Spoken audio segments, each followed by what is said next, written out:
You had a knock on your door at Christmas in 1975 that changed your life. Can you tell us that story? Well, it was a couple of days before Christmas. We'd only been married a couple of years. And there's this knock at the door, and I open it, and there's a homeless man standing there. Kind of knew him from when we were kids a bit, but he's got all his worldly possessions in a black plastic bag, and his left hand a frozen chicken. And I said, "Is it Ronnie?" He said, "Yes, I found out where you live." I said, "What's with the frozen chicken?" He said, "Somebody gave it to me." And then for some reason I said, "Come in."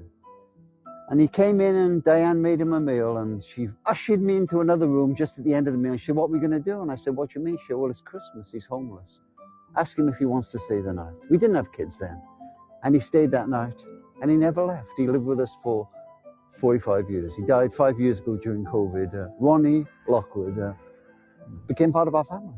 He got a job as a dustman. I was a lawyer then. And Diane said to me, "Make sure he gets to work on time." So she used to make me get up an extra hour early. And I used to drop him off at the dust yard, then I'd go into the law practice. And I'd get home at night and he'd be sat in a chair very often, just smiling. And I said to him one night, "Ronnie, what amuses you so much?" He said, "Rob, when you take me to work in the mornings, say, who's that brings you to work in the car?"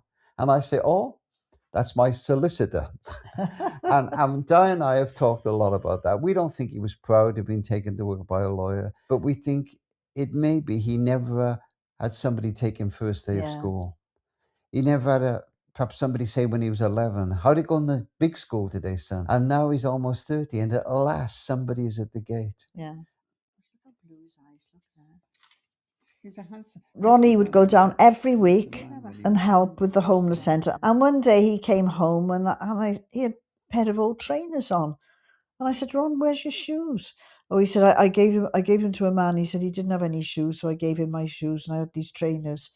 So and I thought it was ironic, really. Here was a homeless man giving a homeless man a pair of shoes. And he was that kind of a man, you know. He was just amazing.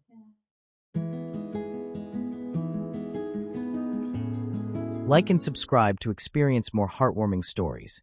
Discover the magic of how making one life better can bring light and joy to your own.